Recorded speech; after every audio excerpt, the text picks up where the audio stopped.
Hi friends! ఈరోజు మా పెద్ద బాబు స్ట్రీట్ స్టైల్‌లో మంచి చికెన్ ఫ్రైడ్ రైస్ అయితే చేసిండు. అదైతే ఈ వీడియోలో షేర్ చేసుకుందాం. ఫస్ట్ అయితే మీకు కొత్తగా ఎవరైనా చూస్తే ఖచ్చితంగా సబ్స్క్రైబ్ చేసుకోండి. ఒక లైక్ ఇయ్యండి, సపోర్ట్ చేయండి. చూత్తారు కదా! మా పెద్దోడేటి మొత్తం కూడా చేసిండు. వాడు మంచిగా వంట చేత్తడు.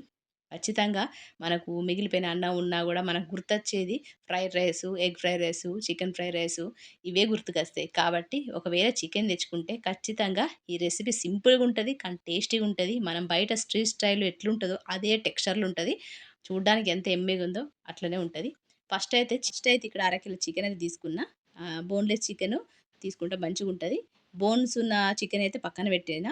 బోన్‌లెస్ చికెన్ అయితే తీసుకున్నా. అందులో ఉప్పు, కారం, ధనియాల powder, garam masala powder, corn flour, అంతే కాకుండా అల్లం వెల్లుల్లి పేస్టు అన్నీ యేసుకొని మంచిగా కలుపుకొని పక్కన పెట్టుకోవాలి.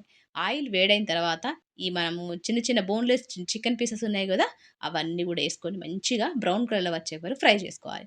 బాగా క్రిస్పీ గూడా చేసుకోవద్దు. కొద్దిగా క్రిస్పీగా ఉండేలాగా చూసి మీరది తీసుకోండి. అది నాకు చికెన్‌లో ఉప్పు, కారం వేసింది క్లిప్ అయితే మిస్ అయింది. అందుకని చెప్పి మీకైతే అందులో ఏమేం కలిపిన అనేది ఇంగ్రీడియెంట్స్ చెప్పిన. చూత్తారు గదా! మంచిగా ఫ్రై అయిన తర్వాత మనమైతే కడాయి పెట్టుకొని ఇగ మా పెద్దోడైతే రెసిపీ అయితే చేత్తాండు. వానికి వర్షం పడుతుందని చెప్పి మస్తు ఈ చికెన్ ఉంది గదా మమ్మీ అని చెప్పి వాడైతే చికెన్ ఫ్రైడ్ రైస్ చేత్తా అన్నాడు. సరే అని చెప్పిన. ఇక్కడ మనకు గావాల్సింది బీనీస్ అయితే తీసుకున్నాడు. అంటే బీన్స్ తీసుకున్నాడు. మనిష్టం ఇక్కడ క్యారెట్ కూడా ఏసుకోవచ్చు. కానీ మా పెద్ద బాబు బయట స్ట్రీట్ స్టైల్‌లో ఎట్లా చేత్తరో అదే టెక్స్చర్‌లో ఉండాలే మమ్మీ అని చెప్పి వాడైతే ఏమేయలేదు. ఒక నూనె వేసిండు. నూనె ఏసిన తర్వాత బీన్స్ ఏసుకున్నాడు. సన్నగా రౌండ్ కట్ చేసినయి. ఆ తర్వాత మనం ఫ్రై చేసుకున్న చికెన్ ఉంది గదా! అది గూడా ఇందులో ఏసుకున్నాడు. ఏసుకొని ఒకసారి మంచిగా కలుపుకోవాలే. చూత్తారు గదా! ఈ విధంగా కలుపుకున్న తర్వాత మనము రైస్ అయితే ముందుగానే ఉడికించి పక్కన పెట్టుకున్నా. ఒకవేళ మీరు రైసు మిగిలిపోయిన రైస్ ఉంటే మీరు ఇందులో యాడ్ చేసుకోవచ్చు. నేనైతే ఇక్కడ రైస్ అయితే ఉడికించుకొని పక్కన పెట్టేసుకున్నా. ఈ విధంగా కలుపుకున్న తర్వాత ఇందులో మనం ఎక్కువ ఇంగ్రీడియెంట్స్ కలపాల్సిన అవసరం అయితే లేదు. చూత్తారు గదా! మా పెద్దోడే రెడీ జేత్తాండు. నేను చేసిన వంటల కన్నా మా పెద్దోడు చేసిన వంటలంటే మా మా హస్బెండ్‌కు అంతే గాకుండా మా చిన్నోనికి బాగా ఇష్టం. చూత్తారు గదా! ఇక్కడ బీన్స్, చికెన్ మాత్రమే ఉన్నది. ఇప్పుడైతే మనం ఉడికించుకున్న రైస్ అయితే ఇందులో యేసుకుందాం. ఈ విధంగా. అంటే మనము మిగిలిపోయిన రైస్, ఉడికించుకున్న రైస్ ఇందులో యేసుకొని మంచిగా అయితే కలుపుకుందాం. వాడే ఎత్తాండు వానికి ఏయడం అత్తలేదని చెప్పి, ఇగ నేనైతే ఎత్తా అని చెప్పిన. మనం ఎంత పిల్లలు ఎంత వర్క్ చేసినా గూడా మనం ఖచ్చితంగా కిచెన్‌లో ఉండాల్సిందే. వాళ్ళకి సాయం చేయాల్సిందే గదా! చూత్తారు గదా! ఇక్కడైతే నేను ఉడికించిన రైస్ మొత్తం గూడా యేసుకుంటాను. ఎక్కువ క్వాంటిటీనే ఏత్తాను. ఎందుకంటే 4 మెంబర్స్ గావాల్సింది రైసు కావాలి గాబట్టి నేను ఎక్కువనే ఏత్తాను క్వాంటిటీ. మీకు ఎంత క్వాంటిటీ కావాలో దాన్ని బట్టి మీరు ఉప్పు, కారాలేసుకోవాలే. చికెన్‌లో ఎక్కువ ఉప్పు, కారం ఏసుకుంటేనే మనకు తింటాంటే మంచి ఫ్లేవర్‌తోని మంచి టేస్టీగుంటది. ఇక్కడైతే చైనీస్ సాల్ట్ మన టేస్టింగ్ సాల్ట్ అంటారు గదా! అది ఖచ్చితంగా ఏసుకోవాలి. ఎందుకంటే బయట స్ట్రీట్ స్టైల్‌లో ఏసేటోళ్ళు అందరూ గూడా మనకైతే ఈ టేస్టింగ్ స్టార్స్ అయితే ఖచ్చితంగా ఏత్తరు. కాబట్టి మీరు చైనీస్ సాల్ట్ ఖచ్చితంగా ఏసుకోవాలి. అప్పుడే మనకు ఆ టెక్స్చర్ వస్తది. ఆ తర్వాత కారం ఏసుకుంటాండు. చూత్తారు గదా! వానికైతే కారం ఎక్కువుండాలి. స్పైసీ ఎక్కువ తింటాడు. ఇక్కడ కారం అయితే ఎక్కువేసుకోవాలే. మీరు కారం తక్కువ తినేటోళ్ళు కొంచెం తక్కువేసుకున్నా పర్వాలేదు. ఈ విధంగా యేసుకున్న తర్వాత దీనికి సరిపడా ఉప్పేసుకుంటాండు. చూత్తారు గదా! గిట్లా ఉప్పేసుకున్న తర్వాత మనకైతే బయట స్ట్రీట్ స్టైల్ రావాలంటే మనకు chilli sauce, green chilli sauce, soya sauce ఇవన్నీ గూడా ఉండాలే. అప్పుడే మనకు బయట స్టైల్‌లో వత్తది. ఇక్కడ చూత్తారు గదా! వెనిగర్ యేసుకుంటాండు. ఒక 2 టేబుల్ స్పూన్‌ల వెనిగర్ యేసుకుంటాండు. అవన్నీ ఇంగ్రీడియెంట్స్ ఉంటేనే మనకు స్ట్రీట్ స్టైల్‌లో మనకు chicken fried rice, egg fried rice అనేవి చూడ్డానికి అట్లనే ఉంటది. అంతేకాకుండా టేస్ట్ గూడా అట్లనే ఉంటది. ఇక్కడ సోయా సాస్, తిక్కు సోయా సాసు మనకు 2 రకాల సోయా సాసులుంటాయి. తిక్కుది అంతేకాకుండా మనకు కొంచెం లైట్‌గా అంటే పల్చగా ఉన్న సోయా సాస్ గూడా ఉంటది. ఇక్కడ తిక్కు సోయా సాసే తీసుకున్నాడు. ఒక టేబుల్ స్పూన్. దాంతో పాటు chilli sauce, green chilli sauce చూత్తారు గదా! గ్రీన్ చిల్లీ సాస్ గూడా యేసుకొని మంచిగా అయితే కలుపుకుంటాడు. చూత్తారు గదా! ఇగ మా చిన్నోనికి వాళ్ళ అన్నయ్య చేసిన వంట అంటే బాగా ఇష్టంగా తింటాడు.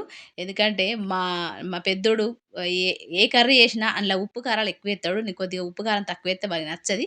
చూత్తారు గదా! ఇక్కడ చికెన్ మసాలా పౌడర్ అయితే ఖచ్చితంగా ఎయాలి. Badshah chicken masala powder. అప్పుడే మనకు టేస్టీ ఉంటది.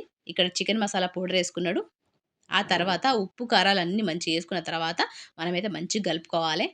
చూత్తారు గదా! ఈ విధంగా అయితే వాడు కలుపుకుంటాడు. వీడు కూడా మంచి వంటలు చేస్తాడు. అంటే ఏదైనా నాన్ వెజ్, వెజ్జు, బిర్యానీ అన్నీ కూడా చేస్తాడు. కానీ వానికి టైం ఉంటలేదు. ఎప్పుడైనా టైం ఉన్నప్పుడు ఖచ్చితంగా వీనితో మా పెద్ద బాబుతోని చేపించిన వీడియోస్ అన్నీ కూడా నేను పెడతా ఉంటా. ఖచ్చితంగా వాని కోసం ఒక లైక్ ఇయ్యండి. కొత్తోళ్ళైతే సబ్స్క్రైబ్ చేసుకోండి. చూత్తారు కదా ఎంత మంచిగా యమ్మీ యమ్మీగా కనబడుతుందో. సింపుల్‌గా ఏమి ఏయకుండా ఓన్లీ బీన్స్, ఓన్లీ చికెన్‌తోనే మనకైతే chicken egg fried rice, chicken fried rice, egg fried rice కాదు చికెన్ ఫ్రైడ్ రైస్ రెడీ అయిపోయింది. లాస్ట్‌గా నేనైతే ఇక్కడ నిమ్మరసం యాడ్ చేసుకుంటాను. ఎక్కువ కూడా ఏసుకోవద్దు. హాఫ్ నిమ్మకాయ సరిపోతది. మళ్ళీ ఎక్కువ నిమ్మకాయ రసం ఏసుకుంటే టేస్ట్ వైస్ మంచిగుండది. ఇక్కడైతే బోన్స్ ఉన్నాయి కదా! అంటే లెగ్ పీసెస్ అన్నీ కూడా మంచిగా ఫ్రై చేసుకునేవి గార్నిష్ కోసం అయితే పెడతాండు. చూత్తారు కదా! బోన్‌లెస్ చికెన్ అంతా కూడా ఫ్రై చేసిన. అవి కూడా ఫ్రై చేసిన. కానీ అందులో రైస్‌లేసుకున్న బోన్‌లెస్. ఇవి బోన్ ఉన్న లెగ్ పీసెస్ అన్నీ కూడా నేను గార్నిష్ కోసం అయితే డెకరేషన్ చేత్తాండు. చూత్తాండు కదా! గిట్లయితే డెకరేషన్ చేసిండు. మనకైతే చికెన్ ఫ్రైడ్ రైస్ అయితే రెడీ అయిపోయింది. చూడ్డానికి ఎంత యమ్మీగుందో టేస్ట్ వైస్ కూడా అంత మంచిగుంటది. ఖచ్చితంగా మీకు వీలున్నప్పుడు చికెన్ తెచ్చుకున్నప్పుడు ఇట్లా ట్రై చేయండి.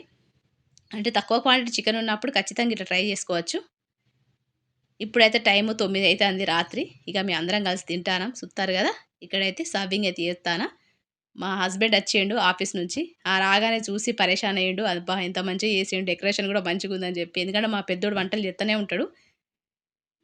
ఇక మేమైతే అందరం కలిసి కూర్చొని తింటాన్నాం. అందరం కలిసి కూర్చొని తినడంలో ఉన్న ఆనందం ఇంకెక్కడ లేదు. అంటే పొద్దున్నుంచి రాత్రి వరకు ఎవరి పనిలో వాళ్ళు బిజీగుంటారు. ఓన్లీ రాత్రన్నా మనం కలిసి తినాలి గదా! అందుకని చెప్పి చూత్తారు గదా! ఇక్కడైతే అందరం కలిసి తినేస్తానం. ఈ వీడియో మీకు నచ్చిందనుకుంటాను. నచ్చితే ఖచ్చితంగా ఒక లైక్ ఇయ్యండి. ఎందుకంటే నేను వ్లాగ్ పెడితే కొంచెము అంటే అంత వైరల్ అయితలేదు. అందుకని చెప్పి ఈరోజు మా పెద్ద బాబు చేసిన ఓన్లీ రెసిపీ మాత్రమే ఈరోజు షేర్ చేసుకున్నా. లెంత్ అయితే చిన్నగానే ఉన్నది. కానీ సపోర్ట్ చేస్తారని అనుకుంటాను. చూత్తారు గదా! ఇగ గిట్లయితున్నది. ఇయాల వీడియో మీకు నచ్చిందనుకుంటాను. నచ్చితే ఒక లైక్ ఇయ్యండి. కొత్తోళ్ళైతే సబ్స్క్రైబ్ చేసుకోండి. ఇంకొక మంచి రెసిపీతో, మంచి టాపిక్‌తో మిమ్మల్నయితే కలుస్తా మరి. ఇగ అంతవరకు ఉంటా మరి. చెప్తారు గదా! ఇగ నేను గూడా యేసుకుంటాను. అందరికైతే సర్వ్ చేసిన. ఇగ దాంతో పాటు నేను గూడా దీంతో పాటు మనం ఉల్లిపాయలు, నిమ్మకాయ పెట్టుకొని మనకు చక్రాల్లా కడిగేసుకొని సర్వ్ చేసుకొని తింటే సూపర్ టేస్టీగుంటది. ఇక్కడైతే వీళ్ళకే ఏస్తా. ఇటైతే వర్షం పడతాంది. అంటే ఇది 2 రోజుల కిందట వర్షం పడ్డప్పుడు.